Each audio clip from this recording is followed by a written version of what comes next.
Masa yamna kanba, sibagi sang yamna nemba, yengo ningtina sabagi mathau tadraba, mapangal yamna kanba, akhanaba yeni, Kadaknath, the king of chickens. Hairiba yenau asibu, adom na loibiraga, adom sendong leiba, entrepreneur ama oninglabadi, haujimak pizariba contact number sida order tawbiyo. 9856 966 328.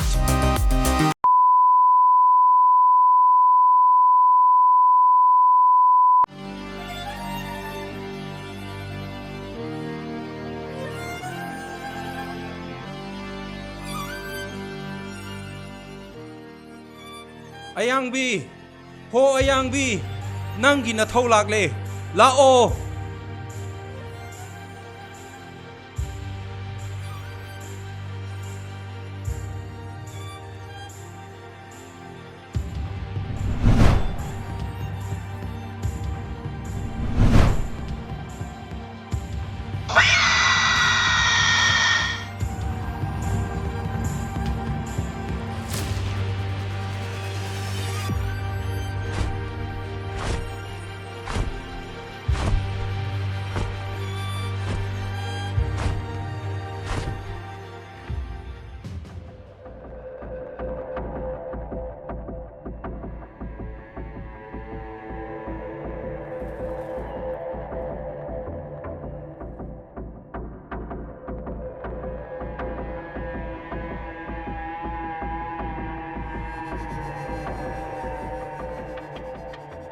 Aibu hat lagi matagum tina kap laga aibu shokhan khiba mi singchipu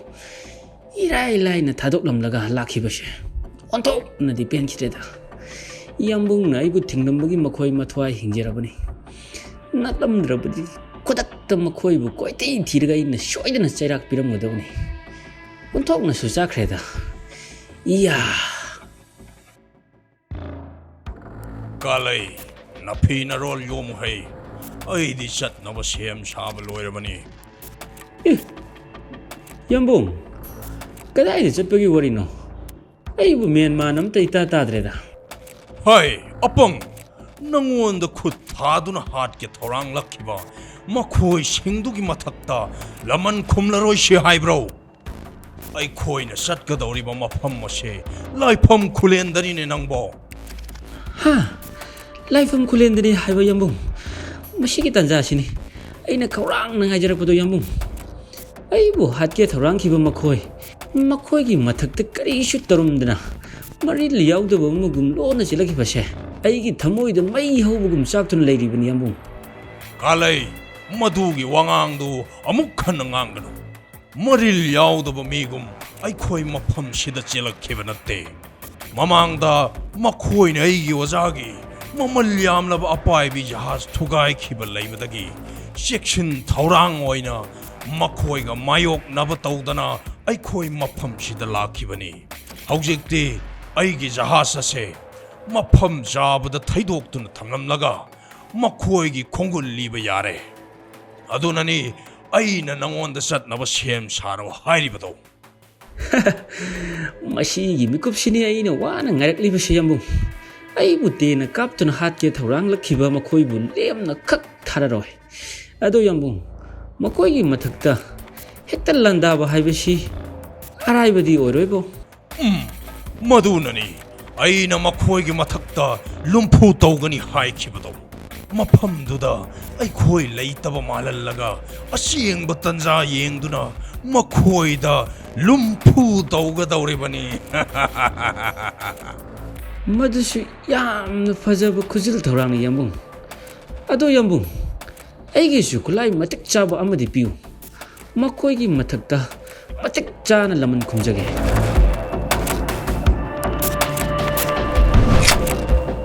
Madu lawshillu ha masibu leiradi aina kanabo mukiruni yambung ai sem sabal lojare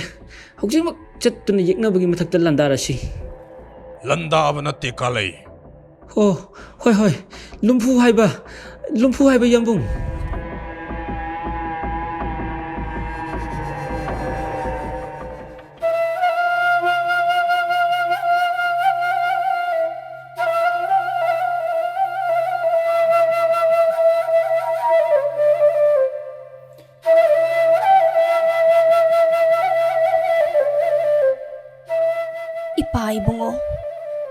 ima isabu naukon biramba mahakna mafam khangdana mangkhribasi ngasiga thana numit mangani sujilakle nanai pangal sonbina mahakpu thijarubadasu langla langjin amata khangjaraktre tolaba ima isagi mateng tawbigani haiduna lagliba ibung kaimiga ipwa panthoibaga makhoi anibu thaujanbiyu makoina aigi mangkhraba ipuroibabu tekta kaidana thiba phanganbiyu ko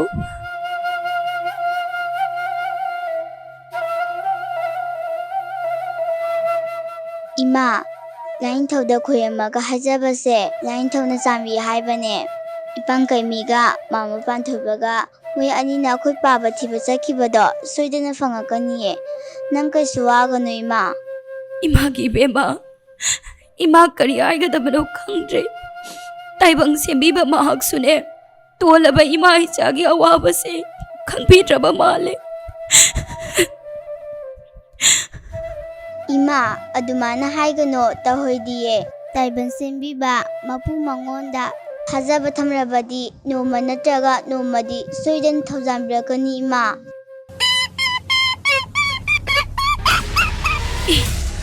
kari makhon tari basibo Ima thiba masagi makho mali ima lao amte yenguse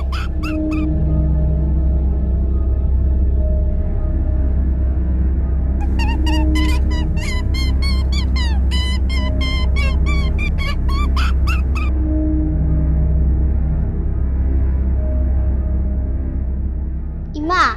tu asida theba masama yamna thina sogalaye ima.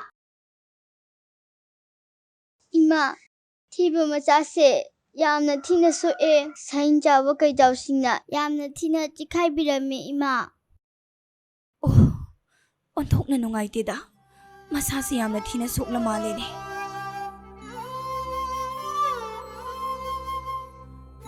Ima, ima theba masase sire ima.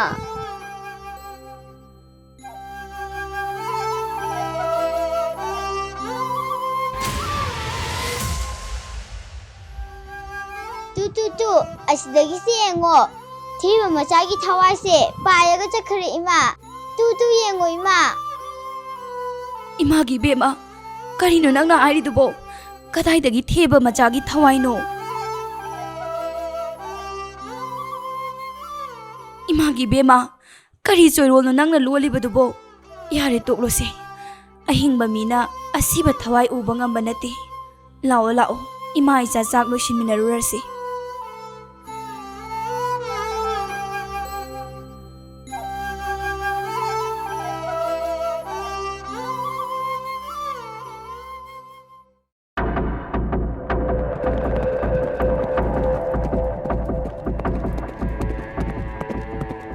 Yambung, hojik aikoina laifam kulen hek yobaga tawgadabasi karino yambung Kalay nangonda ngangba wasidi utong ahobada ising haibaga chap hek manay aikoina laifam kulen da chatlise nang khangdrabro ha maram budi yambung laikhreta yambung aidi aigi maise sohalapagi laman khumba chalibani ana khallido yambung nang she angakpa mi haiduni nasana tawgadaba nathausu masak khangde aikoina lagliba se laifam khulenda leiriba yeknaba sing adugi maramda hana khangdoknaba hotnabani karigumba hojik sum makhoina khunduda leiramba thoklabadi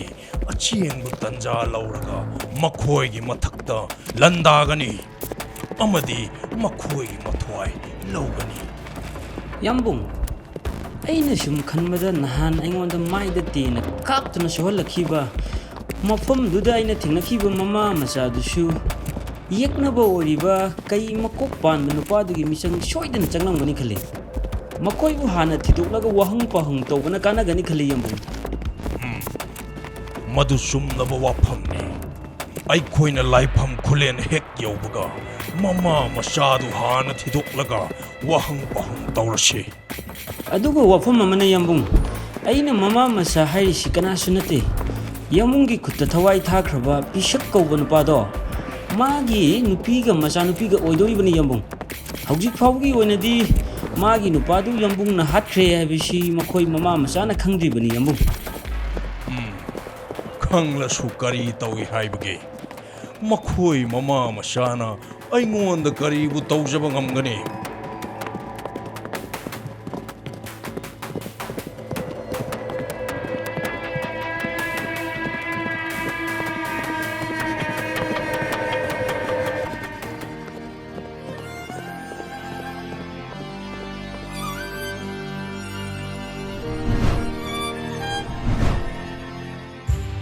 ꯃꯐꯝꯁꯤ ꯃꯤꯐꯠꯇ ꯇꯥꯀꯨꯁꯤꯡꯗꯨꯒꯤ ꯂꯩꯐꯝ ꯑꯣꯏꯔꯝꯕ ꯌꯥꯏ ꯄꯥꯟꯊꯣꯏꯕ ꯑꯩ ꯍꯥꯟꯅꯁꯨ ꯃꯈꯣꯏꯒꯤ ꯈꯣꯡꯒꯨꯜ ꯂꯤꯕ ꯃꯐꯝꯁꯤꯗ ꯂꯥꯛꯈ꯭ꯔꯦ ꯈꯔ ꯆꯦꯛꯁꯤꯟꯅ ꯆꯠꯂꯨ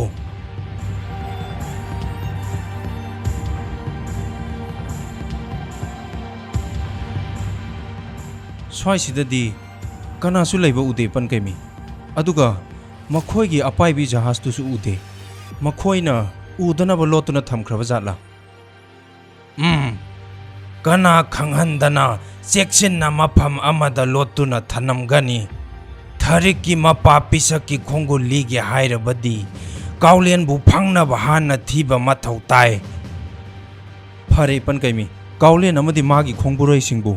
ꯐꯪꯅꯕ ꯑꯃꯨꯛꯇ ꯍꯥꯟꯅ ꯊꯤꯗꯣꯛꯁꯤ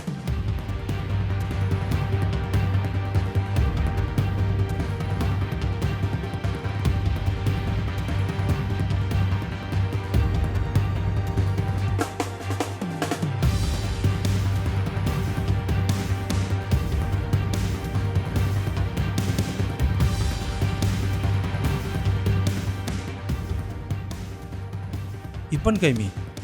ꯃꯁꯤꯗꯁꯨ ꯀꯅꯥꯝꯇ ꯂꯩꯕ ꯎꯗꯦ ꯃꯈꯣꯏ ꯂꯣꯏꯅꯃꯛ ꯃꯐꯝ ꯑꯁꯤ ꯊꯥꯗꯣꯛꯇꯨꯅ ꯆꯠꯈ꯭ꯔꯕ ꯖꯥꯠꯂꯥ ꯂꯣꯏꯅꯃꯛ ꯆꯠꯂꯝꯒꯅꯤ ꯍꯥꯏꯕꯗꯤ ꯊꯥꯖꯗꯦ ꯇꯥꯀꯨ ꯔꯝꯀꯥꯏꯒꯤ ꯃꯤꯁꯤꯡꯁꯦ ꯂꯧꯅꯝ ꯅꯝꯊꯥꯛ ꯌꯥꯝꯅ ꯍꯩꯕꯅꯤ ꯑꯩꯈꯣꯏ ꯌꯥꯝꯅ ꯆꯦꯛꯁꯤꯟꯕ ꯃꯊꯧ ꯇꯥꯏ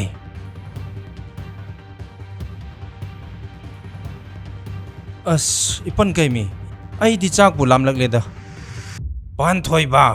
ꯅꯪꯒꯤ ꯍꯧꯅꯕꯤꯗꯨ ꯑꯃꯨꯛ ꯍꯧꯔꯛꯂꯕ꯭ꯔꯥ ꯉꯁꯥꯏ ꯊꯔꯤꯛꯅ ꯄꯤꯔꯛꯄ ꯆꯥꯛ ꯃꯌꯣꯝꯗꯨ ꯆꯥꯊꯣꯛꯂꯣꯗꯅ ꯑꯣ ꯍꯣꯏꯅꯦ ꯊꯔꯤꯛꯅ ꯄꯤꯔꯛꯄ ꯆꯥꯛ ꯃꯌꯣꯝꯗꯣ ꯑꯣꯏꯅ ꯆꯥꯔꯒꯦ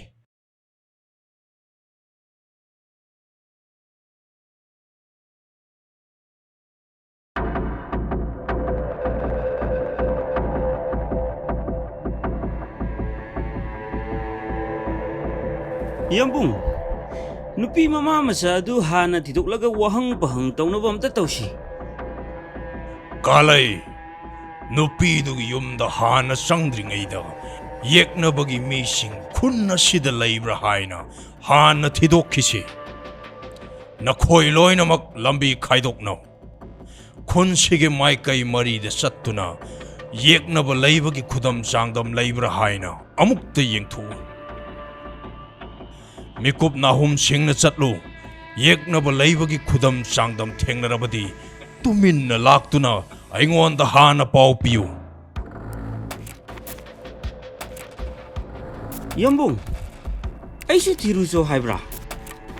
ꯑꯩꯅ ꯉꯁꯥꯏꯗꯒꯤ ꯉꯥꯡꯂꯤꯕꯁꯦ ꯅꯪꯕꯨ ꯇꯥꯗꯕ꯭ꯔꯥ ꯅꯈꯣꯏ ꯂꯣꯏꯅꯃꯛꯇꯅꯤꯅꯦ ꯑꯩꯅ ꯍꯥꯏꯔꯤꯕꯁꯦ ꯆꯠꯂꯣ ꯌꯦꯛꯅꯕꯒꯤ ꯈꯣꯡꯒꯨꯜ ꯂꯤꯔꯨꯆꯣ ꯆꯠꯂꯣ ꯐꯒꯅꯤ ꯌꯥꯝꯕꯨꯡ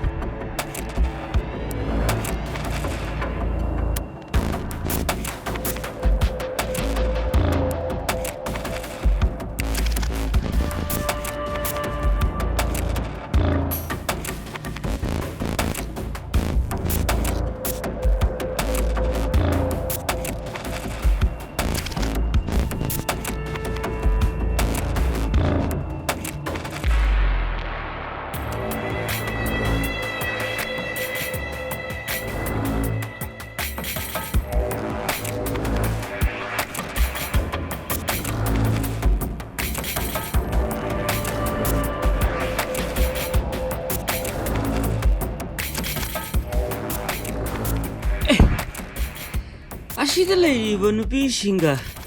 ꯑꯉꯥꯡ ꯃꯆꯥꯁꯤꯒ ꯑꯅꯤꯁꯤ ꯅꯍꯥꯟ ꯑꯩꯅ ꯎꯃꯪꯗ ꯊꯦꯡꯅꯔꯛꯄ ꯑꯉꯥꯡꯗꯨ ꯅꯠꯇ꯭ꯔꯅꯦ ꯃꯥꯅꯤꯗ ꯅꯍꯥꯟ ꯑꯩꯅ ꯊꯦꯡꯅꯔꯛꯈꯤꯕ ꯃꯃꯥ ꯃꯆꯥꯗꯨꯅꯤ ꯃꯈꯣꯏ ꯃꯃꯥ ꯃꯆꯥ ꯑꯁꯤ ꯅꯍꯥꯟ ꯑꯩꯉꯣꯟꯗ ꯈꯨꯠ ꯊꯥꯔꯛꯄ ꯃꯤꯑꯣꯏꯁꯤꯡꯗꯨꯒ ꯃꯔꯤ ꯁꯣꯏꯗꯅ ꯂꯩꯅꯔꯝꯒꯅꯤ ꯑꯀꯣꯏꯕꯗ ꯌꯦꯛꯅꯕ ꯂꯩꯕꯒꯤ ꯈꯨꯗꯝ ꯆꯥꯡꯗꯝꯁꯨ ꯑꯃꯠꯇ ꯂꯩꯇꯦ ꯇꯥꯟꯗꯨꯝ ꯐꯅ ꯆꯥꯔꯦꯗ ꯌꯥꯝꯕꯨꯡ ꯄꯨꯔꯒ ꯂꯥꯛꯂꯒꯦ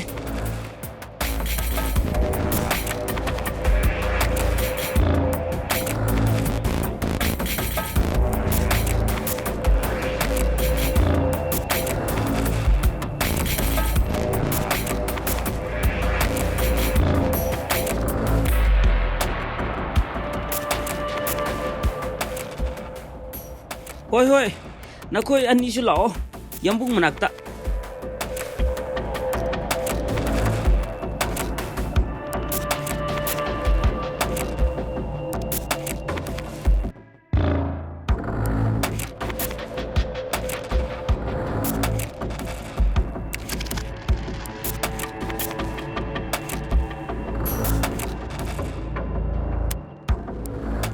ꯌꯥꯝꯕꯨꯡ ꯃꯈꯣꯏ ꯃꯃꯥ ꯃꯆꯥꯗꯨ ꯂꯩꯍꯧꯔꯦ ꯌꯥꯝꯕꯨꯡ ꯀꯂꯩ ꯃꯈꯣꯏ ꯃꯃꯥ ꯃꯆꯥꯗꯨꯗꯤ ꯌꯨꯝꯗ ꯂꯩꯔꯝꯒꯅꯤ ꯍꯥꯏꯕ ꯑꯩꯁꯨ ꯈꯪꯉꯤ ꯑꯀꯣꯏꯕꯗ ꯌꯦꯛꯅꯕ ꯂꯩꯕꯒꯤ ꯈꯨꯗꯝ ꯆꯥꯡꯗꯝ ꯂꯩꯕ꯭ꯔꯥ ꯌꯦꯡꯉꯨ ꯍꯥꯏꯕꯅꯤ ꯌꯥꯝꯕꯨꯡ ꯀꯅꯥꯝꯇ ꯂꯩꯍꯧꯗꯦ ꯑꯩꯁꯨ ꯌꯦꯡꯕ ꯌꯥꯕ ꯌꯦꯡꯂꯝꯂꯕꯅꯤ ꯌꯦꯛꯅꯕ ꯂꯩꯕꯒꯤ ꯈꯨꯗꯝ ꯑꯃꯠꯇ ꯂꯩꯇꯦ ꯌꯥꯝꯕꯨꯡ ꯅꯈꯣꯏ ꯑꯅꯤꯗꯤ ꯑꯩꯈꯣꯏꯁꯨ ꯊꯦꯡꯅꯔꯛꯇꯦ ꯌꯥꯝꯕꯨꯡ ꯌꯥꯝꯕꯨꯡ ꯃꯈꯣꯏ ꯃꯃꯥ ꯃꯆꯥꯗ ꯐꯖꯅ ꯆꯥꯎꯈꯠꯂꯒ ꯋꯥ ꯍꯪꯂꯕꯗꯤ ꯌꯦꯛꯅꯕꯁꯤꯡꯒꯤ ꯃꯔꯤ ꯃꯈꯣꯡ ꯈꯔꯗꯤ ꯈꯪꯒꯅꯤ ꯌꯥꯝꯕꯨꯡ ꯐꯔꯦ ꯆꯠꯁꯤ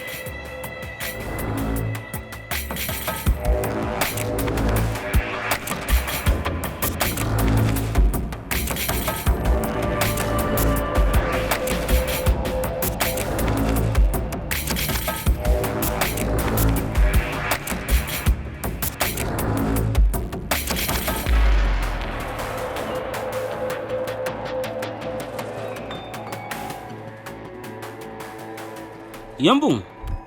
ꯃꯁꯤꯒꯤ ꯅꯨꯄꯤ ꯃꯆꯥ ꯑꯁꯤ ꯑꯩ ꯋꯥꯍꯪ ꯄꯥꯎꯍꯪ ꯑꯃꯨꯛꯇ ꯇꯧꯒꯦ ꯍꯦ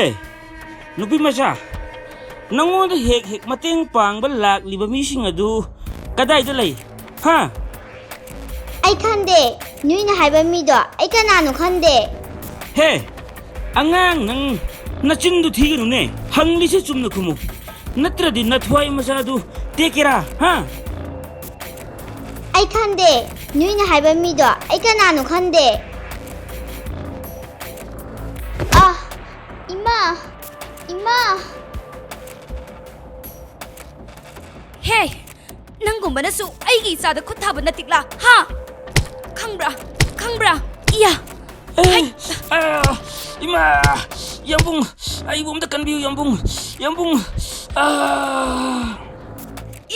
야 ꯍꯦ ꯅꯨꯄꯤ ꯅꯃꯥ ꯅꯁꯥꯅ ꯅꯁꯥꯒꯤ ꯅꯔꯥꯜ ꯀꯨꯞꯁꯤꯟꯅꯕ ꯍꯣꯠꯅꯕꯅ ꯀꯥꯟꯅꯔꯣꯏ ꯍꯥꯏꯌꯨ ꯅꯈꯣꯏꯗ ꯃꯇꯦꯡ ꯄꯥꯡꯕ ꯂꯥꯛꯂꯤꯕ ꯃꯤꯑꯣꯏꯁꯤꯡ ꯑꯗꯨ ꯀꯗꯥꯏꯗ ꯆꯠꯈ꯭ꯔꯦ ꯍꯥꯏꯌꯨ ꯃꯤ ꯐꯠꯇ ꯅꯈꯣꯏꯅ ꯏꯃꯥ ꯏꯆꯥꯒꯤ ꯄꯨꯟꯁꯤꯗ ꯏꯀꯥꯏꯕ ꯈꯪꯗꯅ ꯍꯟꯖꯤꯟ ꯌꯦꯠꯂꯤꯕꯁꯤꯕꯨ ꯀꯔꯤꯒꯤꯅꯣ ꯅꯈꯣꯏꯅ ꯍꯪꯂꯤꯕ ꯃꯤꯗꯣ ꯑꯩ ꯀꯅꯥꯅꯣ ꯃꯁꯛ ꯈꯪꯗꯤꯌꯦ ꯃꯗꯨꯒꯤ ꯅꯨꯄꯤꯗꯨꯅ ꯍꯥꯏꯔꯤꯗꯨ ꯊꯥꯖꯕꯤꯔꯨꯅꯨ ꯌꯥꯝꯕꯨꯡ 마기도 마진 뒤드는 오이더버 낭리버니 아이부 때나 깝드는 핫게 떠기버 미싱에도 마시기 누피시는 넥버니 야뭉 이마 이야 아이나 아로이버 오이나 암그수 항리 마코이도 가다이드 레이 하유 누피 아이 낭나 항리버 미싱도 ꯑꯩ ꯀꯅꯥꯅꯣ ꯈꯪꯗꯦ ꯑꯩꯁꯨ ꯈꯪꯗꯦ 이야 ꯍꯦ ꯃꯤꯐꯠꯇꯁꯥ ꯑꯩꯈꯣꯏ ꯏꯃꯥꯕꯨ ꯊꯥꯗꯣ ꯅꯪ ꯈꯝꯕ꯭ꯔꯥ ꯅꯪ 이야 ꯑꯌꯨꯝꯃ ꯈꯪꯕ꯭ꯔꯥ ꯍꯨꯏ ꯅꯪꯅ ꯀꯔꯤꯅ ꯇꯤꯛ ꯂꯩꯗꯅ ꯑꯩꯒꯤ ꯏꯆꯥꯗ ꯈꯨꯠ ꯊꯥꯔꯤꯕꯅꯣ 이야 누피 ꯅꯪꯒꯤ ꯅꯊ꯭ꯋꯥꯏꯗꯗꯤ ꯂꯧꯔꯒꯦ ꯍꯦ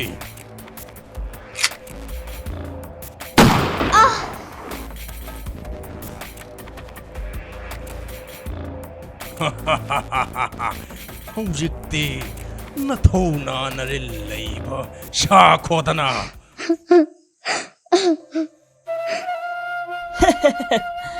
ꯀꯞꯐꯧꯔꯣꯅꯦ ꯍꯦ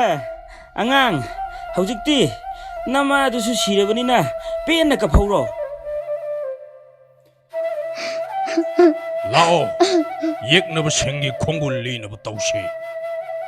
ꯀꯩꯅꯣꯅꯦ ꯌꯥꯝꯕꯨꯡ ꯑꯉꯥꯡ ꯃꯆꯥꯁꯤꯁꯨ ꯁꯨꯃꯥꯏꯅ ꯑꯗꯨꯝ ꯊꯅꯝꯂꯗ꯭ꯔꯣ ꯍꯥꯏꯔꯤꯁꯤꯕꯣ ꯂꯩꯖꯍꯧꯔꯁꯅꯨ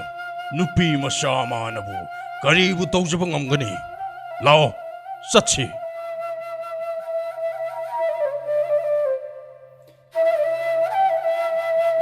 이마! 이마! 이마! 이마!